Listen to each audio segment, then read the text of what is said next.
വാർത്ത ചോദ്യപേപ്പർ ചോർച്ച കേസുമായി ബന്ധപ്പെട്ടാണ് MS സൊല്യൂഷൻസിന് പുറമെ മറ്റ് ഓൺലൈൻ പ്ലാറ്റ്ഫോമുകളുടെയും പങ്ക് ക്രൈംബ്രാഞ്ച് അന്വേഷിക്കും എന്നാണ് ഏറ്റവും പുതിയ വിവരം പുറത്തുവരുന്നത്.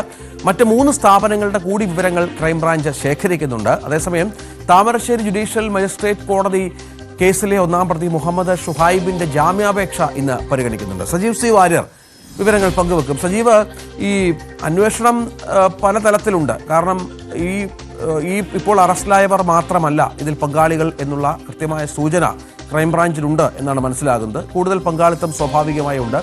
ഈ അറസ്റ്റിലായ MS സൊല്യൂഷൻസ് വീണ്ടും ഇതുമായി ബന്ധപ്പെട്ടുള്ള ചില പരസ്യങ്ങളൊക്കെ നൽകിയെന്നും കേൾക്കുന്നുണ്ട്. ഈ പറഞ്ഞതുപോലെ വിദ്യാർത്ഥികൾക്ക് ചില പാക്കേജുകളും മറ്റുമൊക്കെയായി. എന്താണ് ഇപ്പോൾ ഏറ്റവും പുതിയ നീക്കം ക്രൈംബ്രാഞ്ചിൻ്റേത്? കൂടുതൽ പങ്കാളിത്തമുണ്ട് ഈ വിഷയങ്ങളിൽ എന്ന് തന്നെയാണോ മനസ്സിലാക്കിയിരിക്കുന്നത്?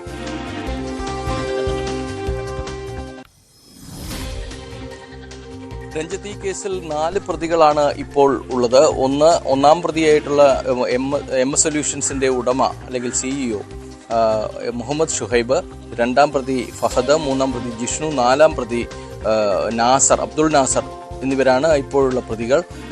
4-ാം പ്രതിയിൽ നിന്നാണ് ഇതിന്റെ ഉറവിടം എന്ന് ക്രൈംബ്രാഞ്ച് നേരത്തെ കണ്ടെത്തിയിരുന്നു. 4-ാം പ്രതിയായ അബ്ദുൾ നാസർ മലപ്പുറം മേൽമുറിയിലെ സ്കൂളിലെ പ്യൂണാണ്. അയാളാണ് ഫോട്ടോ എടുത്ത് അധ്യാപകനായ ഫഹദിന് അയച്ചു കൊടുത്തത് എന്നാണ് നൽകിയിരിക്കുന്ന മൊഴി.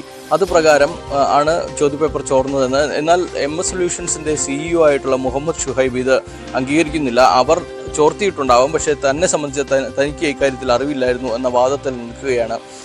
ഇയാൾ കുറ്റം സമ്മതിക്കാൻ ഷുഹൈബ് തയ്യാറായിട്ടില്ല. അതേസമയം ഈ ഷുഹൈബിന്റെയും ഈ പറയുന്ന 4 പേരുടെയും പങ്കിനപ്പുറം വേറെ ആരെങ്കിലും ഇത്തരത്തിലുള്ള പ്രവർത്തനത്തിൽ ഏർപ്പെട്ടിട്ടുണ്ടോ എന്ന കാര്യമാണ് ഇപ്പോൾ ക്രൈംബ്രാഞ്ച് അന്വേഷിക്കുന്നത്. അതുപ്രകാരം മറ്റ് സ്ഥാപനങ്ങളുടെ കൂടി, മറ്റ് ചില ഓൺലൈൻ പ്ലാറ്റ്ഫോമുകളുടെ കൂടി പങ്ക് ഇക്കാര്യത്തിലുണ്ടോ എന്നുള്ളത് അന്വേഷിക്കുന്നുണ്ട്. ഇത്തരത്തിൽ പ്രവർത്തിക്കുന്ന ഒരു സംഘമായി പ്രവർത്തിക്കുന്ന ആരെങ്കിലും ഉണ്ടോ എന്ന കാര്യവും ക്രൈംബ്രാഞ്ച് അന്വേഷിച്ചു വരികയാണ്.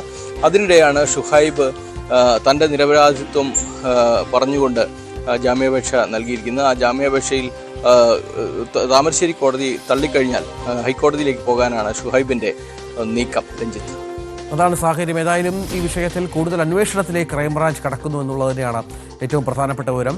അതിന്റെ വിശദാംശങ്ങളാണ് സജീവ് സി വാര്യർ പങ്കുവച്ചത്.